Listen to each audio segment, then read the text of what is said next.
Hello and welcome to the Motoring News Zone, the show where we take you through the biggest stories in the world of cars right now. This week we take a look at why the UK government urgently needs to change its zero emission vehicles targets, how the country's road tax rules can be made fairer, and we react to the news that both the new and the used car markets are on the up in the UK, but there is a little catch to that we get into in that part of the video. All that and a whole lot more is in today's show.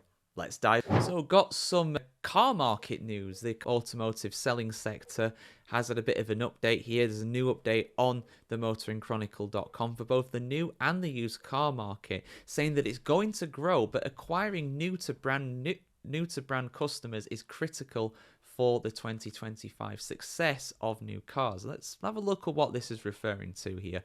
Full article on the motoringchronicle.com. According to Auto Trader analysis, the new car market is predicted to remain just under the 2 million car level next year, rising 2% in 2025 from an estimated 1.94 million registrations to circa 1.98 million. However, with manufacturers and retailers facing a challenging combination of stricter regulatory targets, I've spoke all about the ZEV thing on a number of other videos and how that's a massive challenge for the UK market at the moment. So check that out if you've not already. But uncertain brand loyalty and more marquees and models than ever vying for a share of a still constrained market, a brand conquest-led approach of attracting new customers will be critical for success. Whilst it will mark the fourth consecutive year of growth, the new car market will be 14% below the 2.31 new car registrations recorded in pre-pandemic 2019.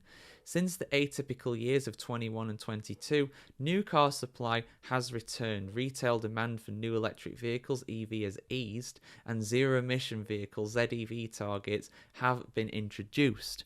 As a result, 2024 saw a return to push dynamics, albeit to a lesser extent than pre-pandemic levels, with discounts rising to 9% in October, up from 7.4% 12 months before. Whilst this activity, along with increased marketing investment, has helped stimulate consumer interest, visits to Auto Trader new car platform rose by 20% year on year in October.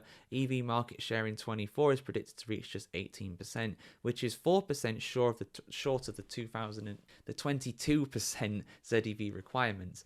And with an estimated 740,000 registrations, private new car sales are expected to be down 27% this year to 2019's around 1 million, making it the lowest level in over 2 decades. Goodness, that's not good. As well as a smaller market due in part to the recent increase in new car prices, £31,000 to £43,020 since 2019, established players will face tougher competition with an additional 17 automotive brands and 81 models vying for supremacy in 25 compared to 2019. That's a massive increase. It will require them to build brand equity as consumers remain less familiar with the growing array of new electric models. With an increased ZEV target 28% and car buyers increasingly open to new options, new car buyers research average around 11 brands, manufacturers and retailers will need to focus on more than just converting existing petrol or diesel customers into their own electric models. As the new EV market share rises to an estimated 23% in 2025, and each manufacturer aims at their own 28% ZEV objective, targeted data-driven marketing will be crucial, getting their brand, their deals and their stock in front of more buyers than their competition. And there's just some quotes and some more analysis there at the bottom that you can go into if you go onto the article. But yeah, I mean, this is the thing, right? I mean, there's a lot of talk about ZEV, and I'm not going to get into it too much in this because I've already done that extensively in a few other videos. But yeah, interesting stuff about the new cars being so low, but I can believe it. Like I said, people are struggling right now in the UK. Cars are more expensive than ever. They're very difficult to buy and they're not easy. People are struggling at the end of the day. So yeah, a few different factors there. I want to hear your guys' thoughts. I mean, brand loyalty is one. Like I love my Kia, don't get me wrong, but if there's a better brand out there for cheaper or as good that's cheaper or better that's around the same price, I'll go for it. I'm not particularly loyal to them. You know, I went with Kia in the first place because I felt they were the best value for money. They were the most affordable new car that I could buy. So yeah, I mean, and on top of that as well, something just to know. I mean, I've not looked in a good few years now because I've not been looking for a new car for a couple of years, but you know, the whole like refurbished used thing where you've got a car that's got like, I don't know, 10,000 miles on the clock or whatever, and it's pretty much the same price as a new one, you might as well just go with a new one. But I guess people are even struggling to have them nowadays. It's not easy right now, for sure. But yeah, want to hear your thoughts on this, guys, in the comments below, as always. So I just literally recorded a video about what's happening down in Luton in the United Kingdom with the van factory and how that's closing. I've done a video as well going over Nissan and a story about them urging the government in the United Kingdom to reconsider their targets when it comes to their zero emissions vehicles mandate, the ZEV mandate in the UK. And this article on the motoringchronicle.com seems to kind of go over those stories and maybe some other ones as well, because I imagine the UK is not the only one that's in this predicament right now where it's trying to transition to clean energy, trying to transition to zero emissions and electric vehicles, but the pace at which it is trying to dictate that is too ambitious and too deluded if you're being cynical about it as well. But let's have a look at this, guys. Let's have a read about the rant in that other video. So do check that out if you haven't already. That'll probably be out at the same time as this one. But let's have a look at what has been said here on the motoringchronicle.com. The UK automotive industry has urged for urgent government intervention to safeguard the sector and Britain's zero emissions vehicles. The call comes as a new analysis by the Society of Motor Manufacturers and Traders, SMMT, reveals this week that demand for EVs and the need to fulfill ever-rising sales quotas will cost the industry around £6 billion in 2024 alone, and even more next year, with the potential for devastating impacts on business viability and jobs. The automotive sector remains committed to delivering a decarbonised road transportation sector. Every manufacturer has invested billions, providing a choice of more than 125 zero-emission car models and over 30 van models, with rapid improvement in battery technology putting paid to range anxiety. Since the mandate was designed more than 2 years ago, the original assumption on which it was founded have not yet borne out. Market demand has, however, failed to meet ambition. Interest rates are steep, raw material and energy prices remain high, and geopolitical tensions and economic uncertainty are impacting global confidence. The UK is not immune to global pressures, with costs stubbornly high and a lack of confidence in perceived charge point provision resulting in a reluctant market. When the mandate was unveiled, the industry anticipated that 457,000 electric cars would be registered in 2024, which should have accounted for around 23.3% of all new car registrations. However, the latest outlook shows 94,000 fewer cars will be registered, totaling just 363,000 with a market share of 18.7%. The situation is even worse for vans, with the outlook halved to just 20,000 units expected to be registered this year, a 5.7% market share against a 2024 target of 10%. The mandated targets have given manufacturers no options but to subsidise their sales, incentivising fleet, business and consumer EV sales through an estimated £4 billion worth of discounts. Despite this, the industry looks likely to fall short of the 22% EV market share demanded, and potentially creating a £1.8 billion bill for compliance for those for missing their targets for cars alone, either to government or to competitors, most of whom manufacture their EVs abroad. Van manufacturers will face further costs, with market demand drastically behind the ambitions set by the mandates. The result is a total compliance bill of almost £6 billion in 2024 alone, with costs set to mount even more next year. With global manufacturers already making production cutbacks due to weak EV demand, losses of this scale could force brands within the UK to withdraw from the UK market and cause global investors to question the UK's appeal as a manufacturing destination. That is scary stuff. Mike Hawes, who is the chief executive at the SMMT, said the following: "We need an urgent review of the automotive market and the regulation intended to drive it, not because we want to water down any commitments, but because delivery matters more than notional targets, I should say. The industry is hurting. Profitability and viability in jeopardy, and jobs are on the line. When the world changes, so must we. Workable regulation backed by incentives will set this up for success and green growth over the next decade. Rapid action to stimulate demand and adjust regulation to reflect market realities is urgently needed to safeguard the sector's potential to deliver £50 billion in growth over the next decade. A robust, competitive market would ensure greater volume of EVs reach the road more rapidly, a more important marker for decarbonisation than market share, and encourage greater investment in the UK manufacturing and the thousands of jobs it provides. Right, I mean, yeah, a lot to unpack there. Like I said, I already had a lot to say in the Luton Vauxhall plant being shut. That announcement, I've already covered that in a separate video as well for you guys, so I won't tread over the same ground there. But yeah, basically for me, my conclusion with that is going to be the same as my conclusion with this personally, from all the information I have available, because the zero emissions vehicle, the ZEV mandates, that is part of the whole source of this problem really for me. That needs to be revised. They made estimates that are wrong, that are incorrect. It happens. It's very hard to predict the future. It's now impossible. Forecasts sometimes don't happen. Look at the weather forecast. It's always wrong, pretty much. So they're very difficult to do. They're very difficult to do these forecasts. It's not quite happening in the way that it has. They need to revise these estates and look at why these estimates were wrong, and then address the issues with them. The two main factors for me are simple. Well, might be three actually, to be fair. The third one that I was going to say, the final one, was the fact that you've got targets that were just too ambitious. Again, that happens. We also set expectations. Sometimes they don't happen the way that we want to. Sometimes it's just like I mean, not to quote The Office, the US Office, one of my favorite shows. What Dwight Schrute said once was very prophetic. And it's a comedy show. What he said was very right. Sometimes there doesn't have to be a reason. Sometimes you just fail. That's life. And it's true. Sometimes there doesn't have to be a reason. Sometimes it could just be that they were wrong with limits. There needs to be incentives. I mean, there are incentives now, but going off the media that I've consumed over this and the research I've done, a lot of these incentives are sustainable. I've got a good friend who's just got a new electric car, and I was shocked at how cheap it was because of the incentives on it.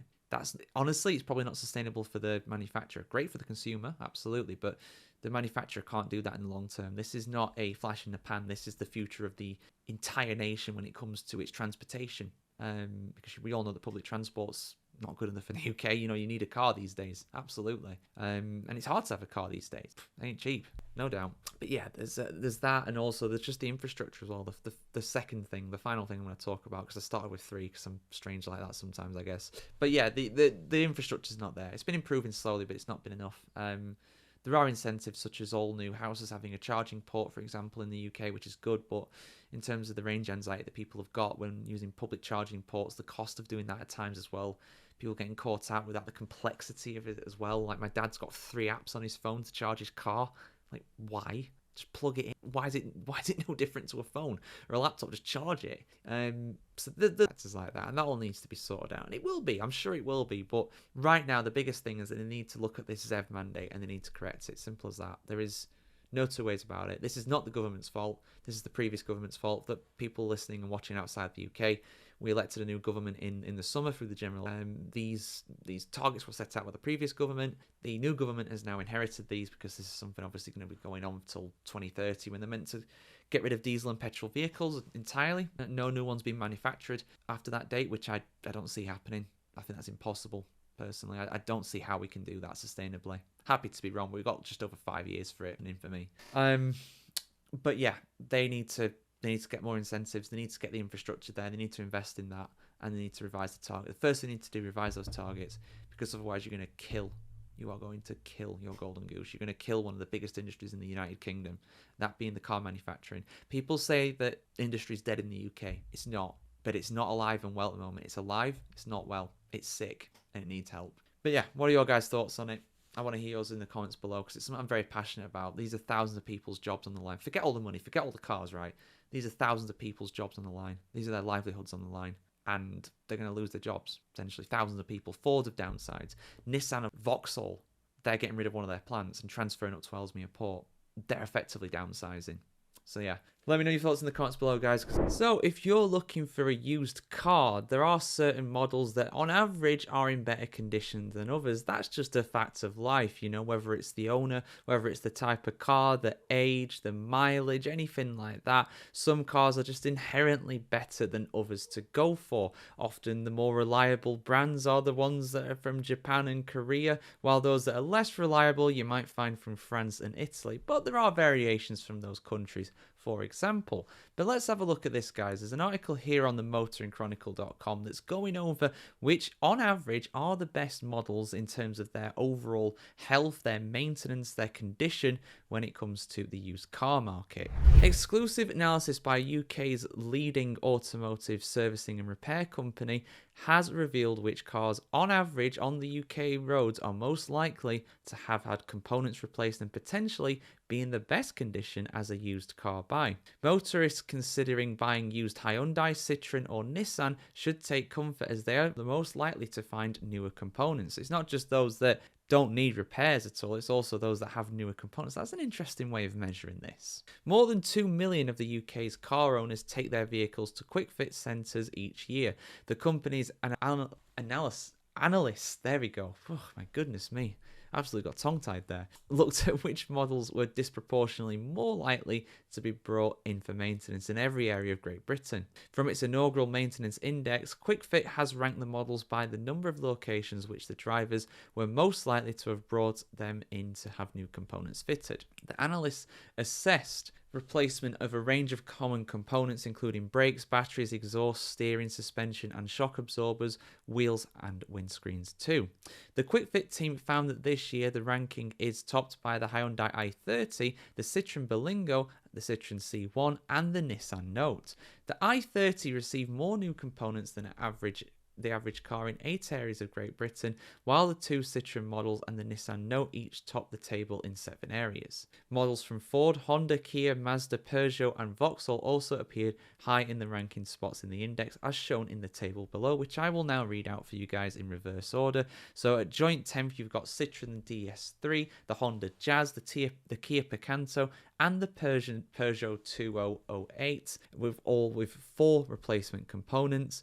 The Vauxhall Mokka, Peugeot 107, Mazda CX-5 and the Peugeot 107 and the Vauxhall Mokka. I'm getting ahead of myself there. They're both in joint 8th. In joint 5th is the Hyundai i10, one of my old cars. Absolutely love that thing. The Ford Ka, the Mazda CX-5, all on 6th. And it's joint 2nd, you've got the Citroen Berlingo, the C1, the Nissan Note on 7, and the Hyundai i30 at 8. Now, there is some caveats to this. I do want to kind of give my thoughts on this data because I do find it interesting, but we'll keep reading the rest of the article. The QuickFit Maintenance Index is available online as an interactive map. Users can select any area in Great Britain and find the top 3 car models most disproportionately receiving new components in that area. Each model is shown with an index figure for that area. An index of 1.0 represents a model having components replaced in proportion to the total number of those vehicles registered in a particular area. An index figure of 2.0 indicates the model is twice as likely to be brought into a quick fit. 4 replacement components compared with a relative number of those vehicles in the area. That is a very long brackets there to read out, bigger than the actual paragraph. And then there's just an example there for Derbyshire where that is for a few different cars. So yeah, interesting stuff with that. I would say, I mean, there's a few different caveats to this. I'm just gonna give my kind of thoughts on it. So yes, it's good in a sense that a used car would have a replacement component, but also potentially not. Because at the same time, if a car is getting a lot of replacement parts, that means that, yes, the parts that make up the car are fresher and newer and in better condition, but it would also potentially indicate that they deteriorate faster. So it's kind of a two-way street with that. I mean, it's a good thing that parts would be newer, you know, newer brakes, newer windscreen wipers and stuff like that. That's all good. But the fact that those have been replaced indicates to me that, you know, they have been worn through, basically. It happens more often.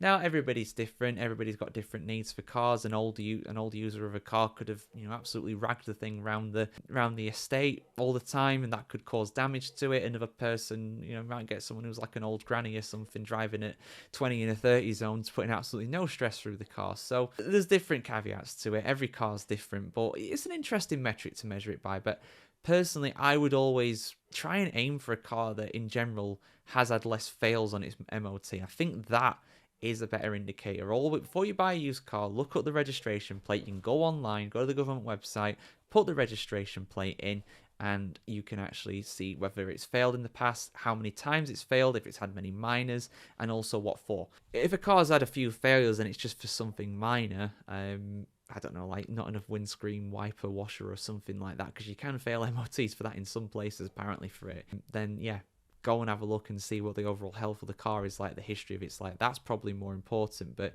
yeah, interesting, guys. I want to hear your thoughts on it as well. Do you think that's a good metric that are using to measure how reliable a car is, how safe it is? Let us know in the comments below. So, road tax. I can't find anybody who would actually like road tax to go up or likes the fact that it's a thing, but it is a thing here in the UK. But people are calling for a reform of this, for things to change. Some emission experts are calling for a reform of the road tax to be based on a combination of both the weight and the mileage of your vehicle. Let's have a look at this, guys, because I've spoken about this a few times already here on the Motoring Chronicle, specifically with people like Ed Bernard, and just kind of going on how things like the ultra-low emission zone in London can be changed to be more fair.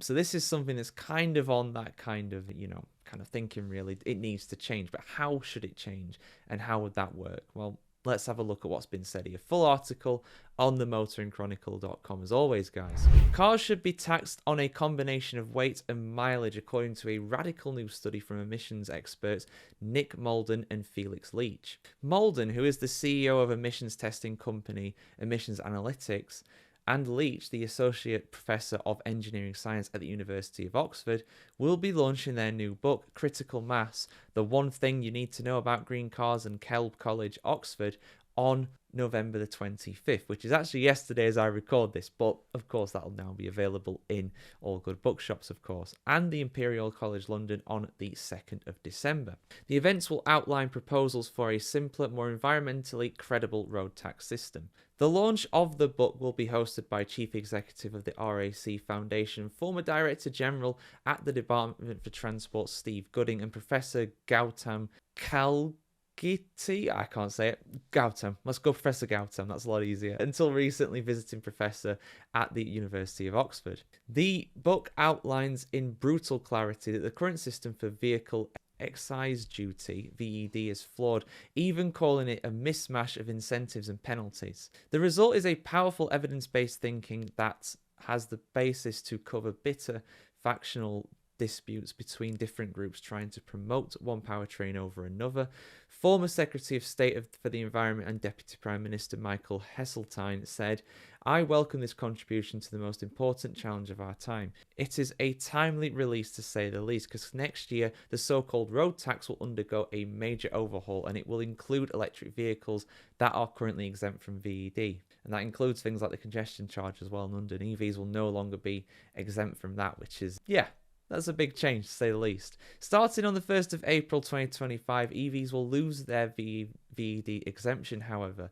That means that buyers of new EVs will have to pay the new lowest first-year tax rate, which currently stands at £10. Once an EV hits in its second year on the road, owners will be required to pay the standard VED rate, which is currently £190. Wow, that's a big uptake, and is expected to increase with inflation from April 25. I mean, I think my old Hyundai was £30 a year, I think. It was the lowest rate anyway. That is quite expensive, to say the least. I mean, compared to the cost of an electric car, not that huge, but still, it's something. The new legislation will also hit buyers of EVs costing over £40,000 of additional tax, and used EV buyers and hybrid buyers will also have to pay more. But Malden and Leach say there is a solution to not only better for the environment, but simpler to administer and much easier to understand. Malden explained that taxing a car on a combination of its weight and mileage offers a simple, potentially universal approach to pricing and the environmental impact of cars, while at the same time overcoming the objections to the current mismatch of incentives and penalties. In our book, we offer intuitive proof of why mass and distance are fundamental to designing a system that incentivizes purchase of ever greener cars, and this is contrasted with flawed bases for judging environmental impacts, such as measures of vehicle efficiency, including energy and fuel efficiency, as well as elements incorporated into the system, such as fuel type and laboratory carbon dioxide emissions. The two experts outline ways in which the system can be adopted and shows the types of cars likely to be taxed lightly and those will be more expensive to keep an eye on the road.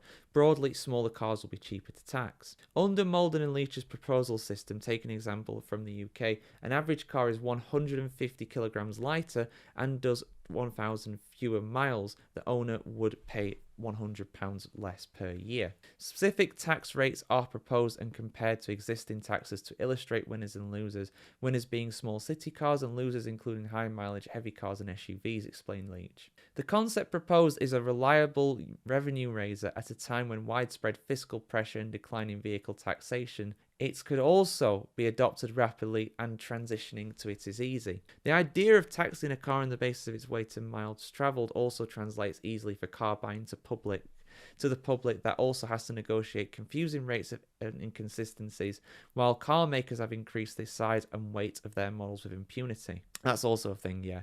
Cars are bigger than ever now. And it would take something like this to actually make manufacturers maybe think twice about it. But then again, maybe people don't think so much about that when they actually buy the cars. I do hear that in countries, I think like the Netherlands, they have taxes for bigger cars. They already have something like this. So again, if you're a Dutch listener or a Dutch viewer, let me know about that, because I did hear that from a commenter a while ago, but they didn't go too in depth about how that kind of works. I imagine it would work in a similar way to this. Malden added that deploying a single measure of a car's environmental credentials to guide purchases and government policy is the way forward, and the measure that takes account of approximately 3/4 of the environmental impacts of a car is the car's weight, and that metric correlates well with the environmental damage. Malden added that most people want to do the right thing environmentally when they are buying a car, but the information and choices are now too complex for any normal consumer to fully understand. The question was whether there is a simple, practical way to point the car buyer in the right environmental direction and governments to tax or subsidize the right things to do. And there is, and that is what they're proposing there. So yeah, I mean that is a good point. That is a good point. So basically, how the road tax works at the moment, it's all done on your emissions and the stated emissions of your vehicle.